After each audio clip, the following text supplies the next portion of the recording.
Hello and welcome to the latest edition of Business Leader Insight. We're in London today where we're talking to the new dragon and the founder of the social chain, Steven Bartlett. Steven has gone from a university dropout to a multi-millionaire, and we'll be talking to Steven today about his career. And we just want to say thank you to our presenting partners today, Nightstone Capital. Welcome, Steven. Thank you for having me. I'd like to start at the start, Steven, and just talk to you about your kind of career, how it kind of began. I understand you kind of dropped out of university quite early, and just wanted to get your kind of thoughts around that. So I left university after one lecture at 18 years old. I think at about 16 years old, I'd also realised that school wasn't really for me, so I stopped going to school, other than my psychology lesson and my business lesson, which I enjoyed. And then eventually, by the end of sixth form, I'd been expelled and basically told to do my exams from home. Went off to university, thinking that it was going to be different from school. Very quickly learned that it was pretty much the same, and left school after my first lecture. Went to the office, the business office, and deferred.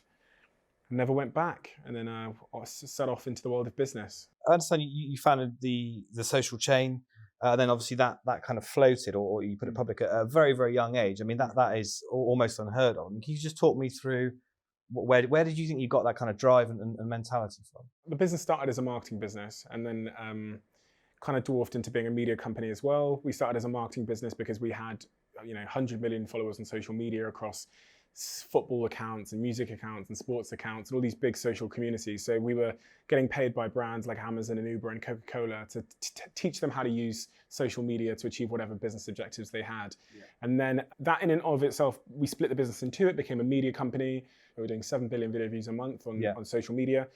And then when you have a big audience and you know how to do marketing, the obvious thing to do is to create your own products. So we launched an e-commerce vertical in our business, which today is the biggest part of our business. It'll do, about 250 million this year in revenue. And it was at that moment that we tried to get e-commerce expertise into our company. So we found a company in Germany through our investors that did e-commerce, and we merged with them, which made us a public company.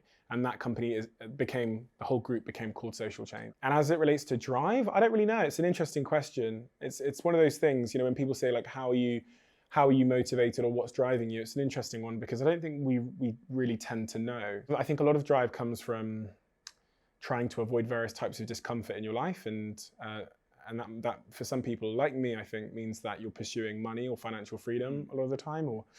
It's an interesting question. And when you kind of set the business up at such a young age, did you have the vision then that you wanted to grow it big, or did you just want to kind of do something? Well, I've never really done anything that I didn't want to be big. Not necessarily big, but just really good. And I don't think it's necessarily that I care about the size of the thing. It's that the size of the thing is an inevitable consequence of doing things well. Especially as I've got older, I definitely think it's a learned thing. I've definitely learned the belief that it really matters to do everything you do really well. Sure. And that's compounded over time because it's garnered greater results in my life. So. And I noticed you recently spoke to Nick Jenkins, and he kind of said a really interesting point that, can you have success without kind of sacrifice? What do you think about that? Do you have to work an 80-hour week to achieve what you've achieved, or is it something that just comes if you do things right, like you said?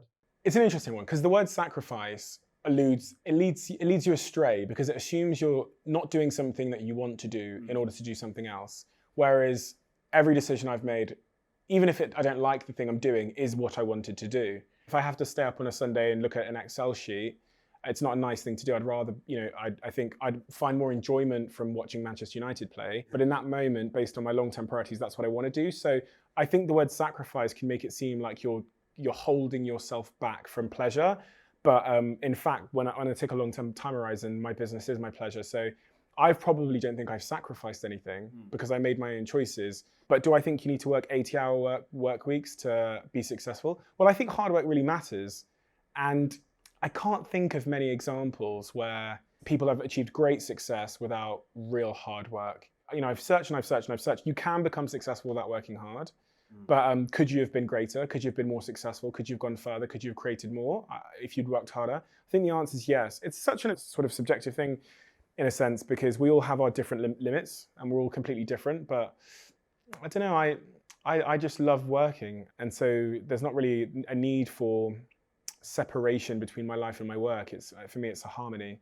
No, so that's a nice answer. And I've listened to your podcast a lot, Stephen. I think it's brilliant, and I really like when you talk to sort of Professor Steve Peters and about mindset. And even before you spoke to Stephen and things maybe you were doing naturally and didn't know that they were kind of things about mindset. How have you stayed focused and like you say, making those not sacrifices, but instead of watching Manchester United, working on this Excel spreadsheet? For me, it comes down to my values and what I value in life. And there's very few things that I really, really value. And the things that I do, I'm like all in on. That's just the way it is for me. And it's really, really worked out. So like with my health, I'm like all in on my health now because I value it. I deeply value it. That means I go to the gym every single day without fail. I don't miss that. Even if it's at 2 a.m. in the morning, like last night, I was in the gym at 2. I won't miss it. And then I'll come home and I'll eat healthy because I value my health. So I'm all in on that. With my business, with my podcast, with anything else that I do, I'm like all in on it. And then I just don't give a fuck about anything else. Like, so all the other stuff doesn't really matter to me. So I don't go on dates. I don't go on Tinder. I'm not like playing World of Warcraft online at 2 a.m. I'm very all in on the things that I care about and not on the other things. And also because those things are so in line with my like intrinsic passions and joys, I don't need to go and find motivation. It's like asking someone if they need to find motivation to like, I don't know, watch Manchester United play. If you enjoy it, you don't need to, it's not that hard to find the motivation to do it. That's why I don't actually think I'm that motivated necessarily. Because, I mean, motivation in the way it's described in culture is like being able to overcome the desire to do something else. Like, for example, in school, like I couldn't go to school. I couldn't sit there in lesson and listen to something I didn't want to hear. I just couldn't do it. That's why my attendance was 30% and I got kicked out. I'm not good at that. I'm good at saying I don't want to do that stuff and going and filling my life with all the things I care about. And then I look motivated to the world. No, so it's an interesting perspective. And on the shift in mindset, you also talk about how you kind of develop your own personal brand. Obviously, as a business leader and all of our subscribers are, there's one thing growing the business, isn't there? But then, can you just give some insight and some tips into how to successfully grow a personal brand like you have? There's maybe a couple of parts to it. The first part that pops to mind is whatever your message and your story is. And if you want to make your story compelling, then to the point where people will listen to it, enjoy it, share it, and that it's of value to the world, then it has to be, I think, in some respects, somewhat different. And different, again, is a purposefully ambiguous word. Different can mean brutally honest. Different can mean hilarious. Different can mean incredibly vulnerable. And for me, like the stance that I took is that I would be very honest and open regardless of the potential backlash or what people thought of me. And it's like really, that's also really worked for me. Just being willing to say whatever I think largely. And that cuts through fluff and virtue signaling in a world where we've got so much of that and not enough truth. So it's served me really well. That's on the message part. The other part is obviously like where you put the message. So we're talking about platforms here. And fortunately, my business was built on social media. Like I knew how to grow big social media communities. I know how to make content and videos, and I understand the algorithms and stuff. So I'm fortunate, very much like Gary Vaynerchuk is, that we've both got a message. We both work in the social media industry. So it's no surprise that like 2 of the biggest personal brands in business both ran social media agencies because they understood the platforms. And then there's all the other stuff, which is like fairly obvious. And I talk about a lot, like consistency. And not like that consistency where you're like, I'm going to do this for 2 months. It's like, are you willing to start now and then people sit here 10 years later and ask you questions like this? Most people would say no to that. But if you don't really care about the outcome, you care about really enjoying the process like I did. Like I genuinely enjoy this. I found doing my podcast at the start when no one was listening really cathartic. I found it like therapy. It's almost inevitable if you're not a total idiot because you learn so much from being consistent. In fact, you learn everything from being consistent. So like the first Instagram quotes that I posted were all like, everything happens for a reason, like be positive, stay humble. Just total nonsense, you know what I mean? That no one cares about. But it was the feedback, like listening to the feedback, looking at the analytics and going, oh, no one cares about that. That's so cliche. I'll try something else tomorrow. And then you do that for 10 years, you become a master in anything. So all the answers are hidden in consistency. The development's hidden in consistency. The skill is hidden in consistency. My first video that I shot in a room like this with cameras facing me, I'm sat up against, you can find it on YouTube if you go searching for it, but it's a 2-minute video. And there's a reason why the video starts and the background is daylight. And then by the end of the 2 minutes, it's pitch black. It's because it took me 7 hours to finish the video. Sure. Yeah. Because I was shitting myself and I didn't know, you know what I mean? And that again is over time, I learned because of consistency, the skill of speaking to a camera and how to be more concise with my thinking. So I give a lot to consistency. A lot of people don't want to hear that though, because it's just, no one likes unguaranteed rewards 10 years from now. It's a really hard sell. I think that is a really interesting point. Then, like you say, it's doing those harder things and gaining that consistency that they're important, Stephen. Also, in your book, there was an interesting part where you talk about social media and material gains, and that not necessarily being linked to happiness. I just want to get your, right now as you sit here today, what for you is happiness? I don't know. It's interesting. I feel every day I feel just content with my life. But then I get this burning thing inside me almost every other day, maybe every day, maybe every day, which just tells me how much more I could be doing in all walks of everything that I do. Well, it's weird. I've always had this like contradiction of being fully content, and now, well, more recently anyway, knowing that I have everything I need and more. I'm like so unbelievably grateful for my life, but at the same time, I just have this burning desire that I know I can do more and be more. Happiness to me now is just having a life full of people you really love while you're striving towards goals that are worthwhile, I think is really just the most important thing, professionally and personally. It's funny because all of the answers to questions like this that are all kind of profound and vague and subjective, the answer's always equally ambiguous. It's always fluffy. Even in the book where I talk about why you quit things, it's always really ambiguous and fluffy, and these answers have to be, because they have to fit everybody. So if I said to everybody in this room now, would you be happy if your life was full of people you loved and you were striving towards a worthwhile challenge? Everyone would say yes, because you define what worthwhile is to you. You define how challenging something is to you. You define people you love, and so that's where I think that encompasses everything. I can't find a hole in that. No, thanks, Stephen. And you touched on it earlier a bit with the consistency thing, but from your experience and talking to a lot of people in business, what would you say are some of the characteristics that are common for successful people? It's an interesting question. I used to be really naive, right? And I would answer this question and say, oh, the folly of passion, blah, blah, blah, blah, blah, blah. But then first my brain goes, well, you've got to define what success means. If it's like professional success in business, the common traits for me are tremendous resilience, because I say to all my friends when they start companies, there's going to come this day, right, where everything goes wrong, and it's so unbelievably hard that anybody that isn't really just in this deeply without remuneration will and should quit. Sure. And it happens every single time. So it's my best piece of advice, because I know they're going to think I'm a genius in 9 months from now when everything goes wrong and the pandemic strikes. So that tremendous resilience, I think, is so important. I'd say you can increase your probability of success if you are a good salesperson. That seems to be, again, a very broad thing that can apply to everybody, but sales is everything. Sales is employing people and persuading them to leave their current job and join yours. It's persuading investors. It's new business and hiring, getting clients. It's everything. It's every interaction you have. This is a sales pitch now. You know what I mean? So I think that's probably the other sort of like macro factor that applies to everybody. And I'll give you one more. I'm going to say hard work.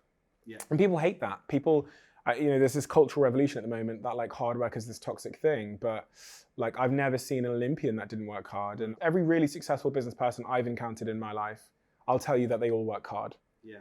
They really, really do. So I understand that no one wants to get burnt out and that mental health is important. But if you're asking me how normal people achieve extraordinary things, hard work is a common denominator, like a common factor.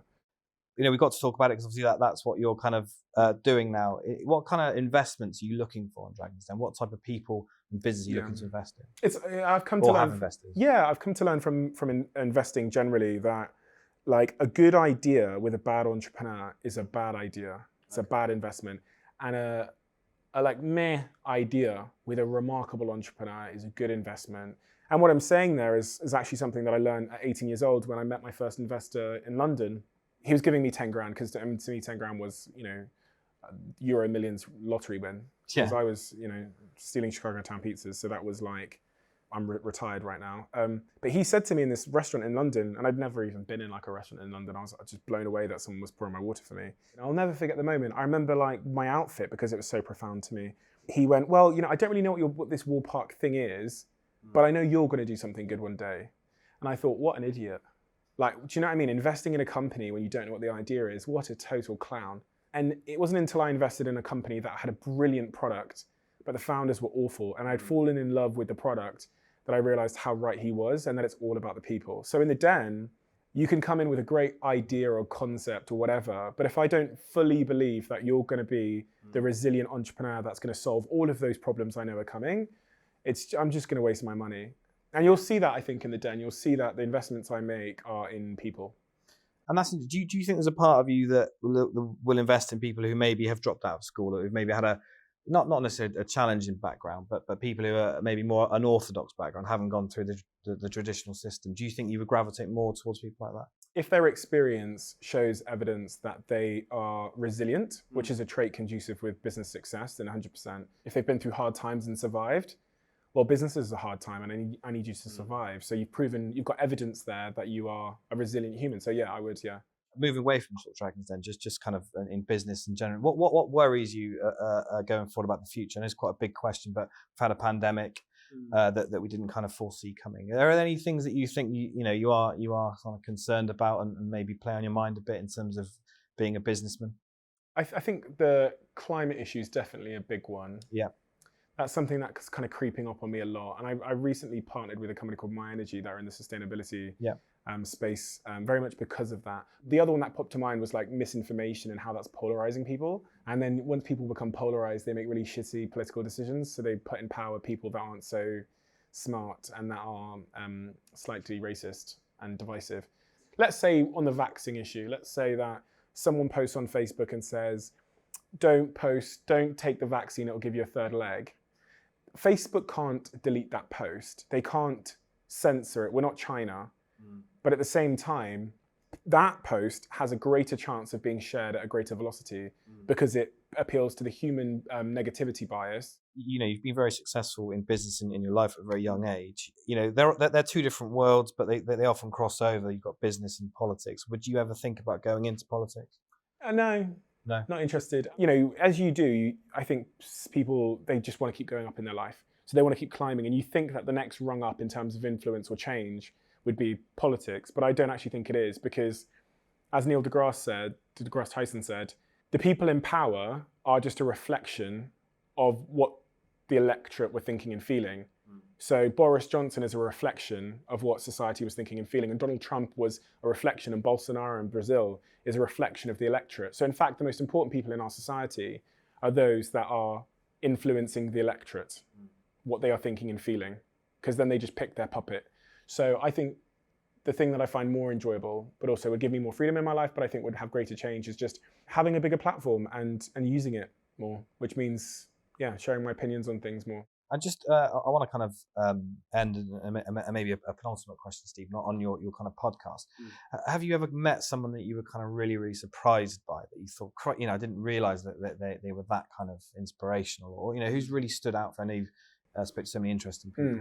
I mean, gotta be honest, most of my guests, because what you know about them so like publicly in the public eye is usually not as deep as I come to know them on the podcast. And we'll sit there for 2.5 hours and we'll talk about everything from suicide to their family members dying to very deep down personal things about their psychology and their insecurities, and always about their childhood.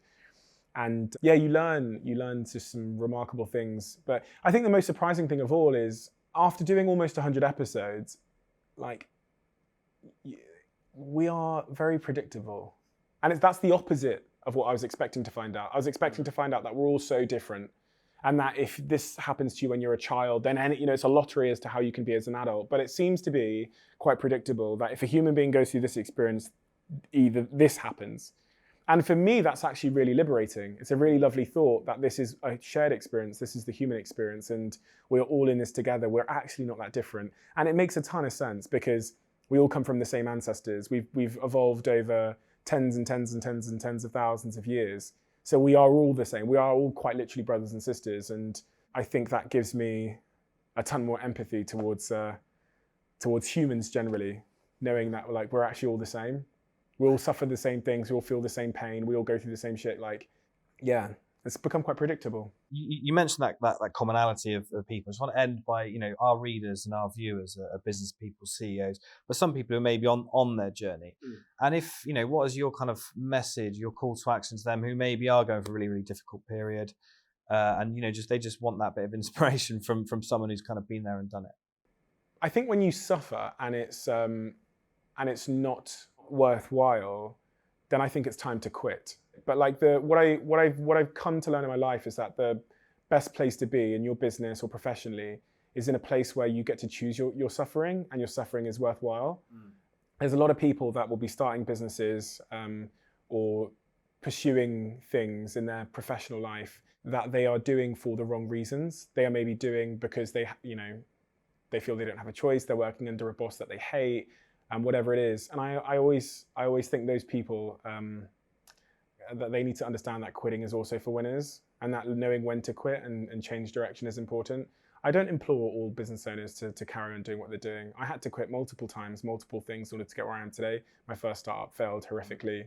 You don't realize how much those excruciatingly difficult moments do for you, but they do so much more for you than the good moments. Like I genuinely think the reason that I've had success in my previous company was because my first company just failed tragically. And whenever I talk about like, oh, I'm worth this today, so my net worth, say my net worth is what, say 50 million or whatever, and I've been working for the last 10 years, I actually think most of that value was generated in those first 3 years where I just underwent just an awful failings. And I'm very intentional to keep myself these days in positions where I feel like I am in pain, and I'm suffering, because those appear to be my growth moments. So. Well, they do say there's a circle, that's where sort of comfort is, and the magic happens outside of that, isn't it? So I guess just one step outside. Just one step outside. Just one step. You want to have one foot in the zone of comfort and one step outside. You stray too far outside, you get eaten by the sharks. The 1 foot you step outside of the zone of comfort, that becomes your new zone of comfort. And then you just take another step outside. And that's the way you kind of build evidence that you can and you're capable. It's like this slow compounding upwards. Oh my God, we tried this and it worked. Now we know we're going to try one more, and that compounds over time. That's what Dragon's Den was for me as well. It was like, I've been on camera for many, many years. I've done my podcast. Okay, there's more cameras now. I don't know where the fuck, like what I'm going to be doing here, or when I say I'm out, or what I'm meant to ask. But it felt like the right stride outside of my comfort zone. And that's what I'm trying to do in my life now, is just like keep myself in mild chaos at all times. The science says that's good for you. And we'll kind of close it there, Cool. Stephen. But I like that, mild chaos. I think that's a good takeaway for it. I want to say thank you for your time today, Stephen, for Appreciate that it. insight. It was inspirational.